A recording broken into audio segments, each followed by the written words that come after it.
We start with tomorrow's third Ashes test at Headingley, and captain Ben Stokes has called on everybody to draw a line under the controversial dismissal of Johnny Bairstow in the second test at Lord's. England must win the match to keep their hopes of regaining the Ashes alive. England have made 3 changes to their side for the match. Well, here is the side for that third test, with Mark Wood, Moeen Ali and Chris Woakes coming in for Ollie Pope, James Anderson and Josh Tongue. Only one side has ever won the Ashes from 2-0 down. That was a Don Bradman-inspired Australia back in 1937. But that's the task that's facing Stokes and his side. I mean, look, we're obviously devastated for Popey.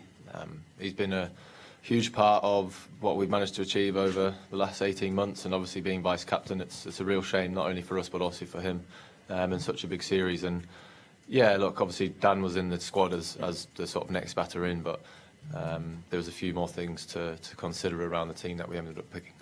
What were those things, if you don't mind elaborating? Yeah, look, I mean, I'm not going to lie that last week sort of took it out of me a little bit. So a big part of something that I had to think of is what would be the best team if I wasn't to bowl the ball this game in the worst case scenario. It doesn't mean I'm not going to bowl, but that was a huge part in the thinking about the team that we picked. And how much discussion was there around who should move to 3? No, not. It was pretty simple for us, to be honest. You look back at last summer, Brookie was in the squad and was the next player in, and when you've got a player like Brookie, you feel like he could slot in at any position.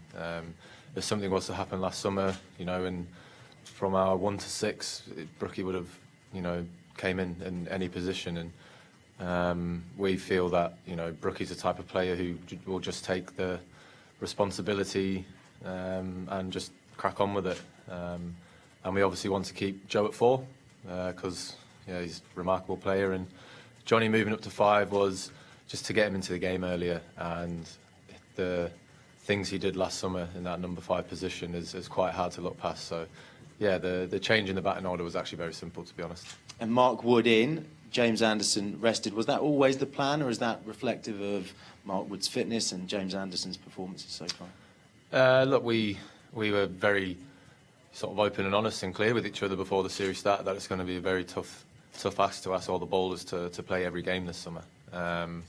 And look, it's a good chance for Jimmy to have a rest up and then get ready for the charge in from the Jimmy Anderson end at Old Trafford next week. But look, it's great to have Woody fit. He's firing and really ready to go this week, and yeah, looking forward to seeing him get going here.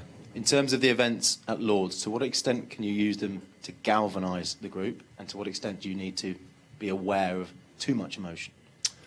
I don't think we can galvanise as a group any more than we are, to be honest. I think there's been obviously a lot of noise around the incident last week at Lord's, but from me as a captain and from the sort of England team, I think the best thing that everyone needs to do is just move on from it.